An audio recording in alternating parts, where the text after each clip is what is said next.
안녕하세요. 점점 좋아지는 삶입니다. 참 힘들었던 한 주였던 것 같습니다. 24일 화려하게 반등하는가 싶더니 이틀 뒤 개파락으로 더욱 공포스럽게 했는데요.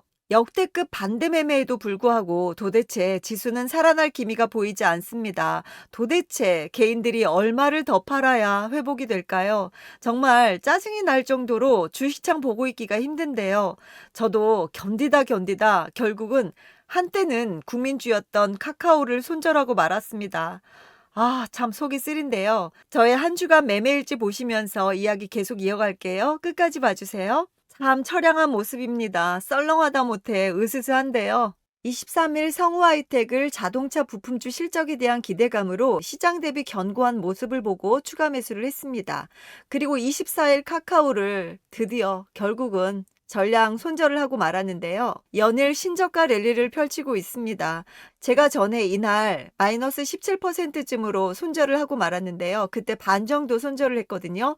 이때 다 팔 걸 그랬나 봐요. 조금의 희망 회로를 돌리고 있다가 결국은 이렇게 쓴맛을 보게 되었습니다. 외국인은 그래도 계속해서 담고 있는 모습인데요. 이 모습에 조금은 희망 회로를 가져볼까 잠깐 고민도 하긴 했는데 이게 과연 수급이 제대로 들어오는 건지 개미를 꼬시는 건지 도대체 알 수가 없어서 사법 리스크 문제도 있고 좀 쉽지 않을 것 같다라는 생각에 일단은 모두 손절을 했습니다. 마이너스 29.49%로 손절을 했고요. 한참 승승장구할 때 너무나 갖고 싶었던 종목이었는데 꿈의 주식이었는데 이렇게 결국은 쓴맛을 보게 되었네요. 그리고 같은 날 남성을 당일 저점 찍고 반등할 때 이평선 수렴 구간에 추가 매수를 했고요. 이날 코스피 코스닥의 극적인 반등 모습이 있었습니다. 여기저기서 대부분의 전문가들이 바닥일 가능성을 언급했는데요. 다음날 조금 상승해서 출발을 하더니 결국은 음봉으로 마무리하고 그 다음날 개파락으로 더 떨어지고 말았습니다. 그 반등하는 모습에 속아서 또 남성을 추가 매수했고요.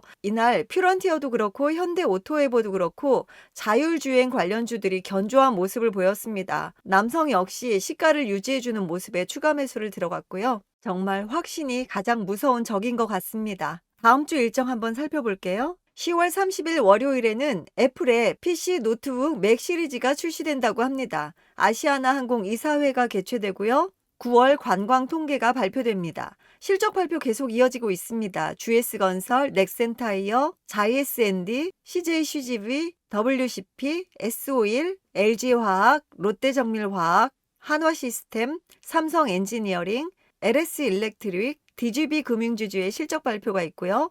31일 화요일에는 미국의 캐터필러의 실적 발표가 있습니다. 24년도 예산안 및 기금 운용 계획안, 정부 시정 연설이 있고요. 마음 AI의 컨퍼런스가 개최됩니다. 실적 발표 계속 이어지고요. 삼성전자, 한화솔루션, 한화에어로스페이스, 현대위아, 풍산홀딩스, SKC, 아프리카TV, 동아ST, 동아소시홀딩스, 풍산의 실적 발표가 있습니다. 그리고 11월 1일 수요일에는 미국의 FOMC 회의 발표가 있는데요. 제발 증시에 조금이라도 희망이 되는 발표가 있었으면 좋겠습니다.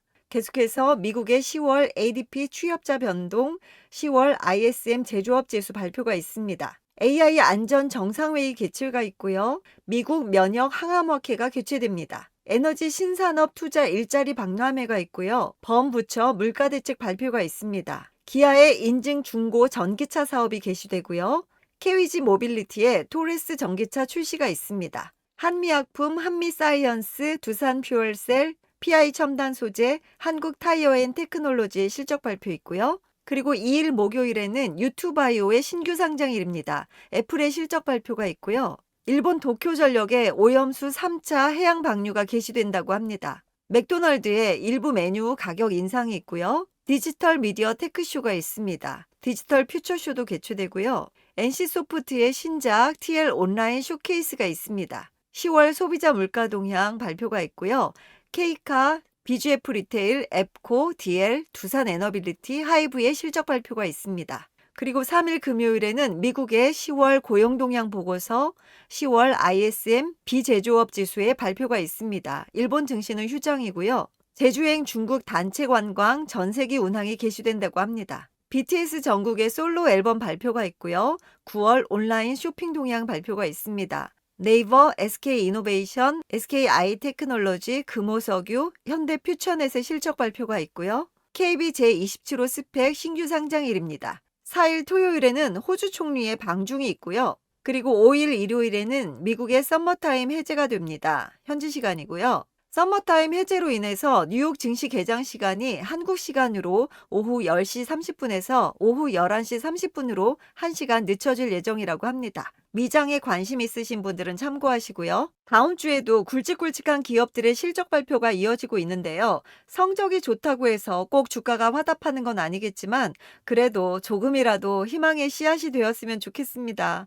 여러분 한 주간 정말 고생 많으셨고요. 같이 또 으쌰으쌰 힘내보자고요. 시청해주셔서 진심으로 감사드리고요. 다음 주에 봬요. 안녕.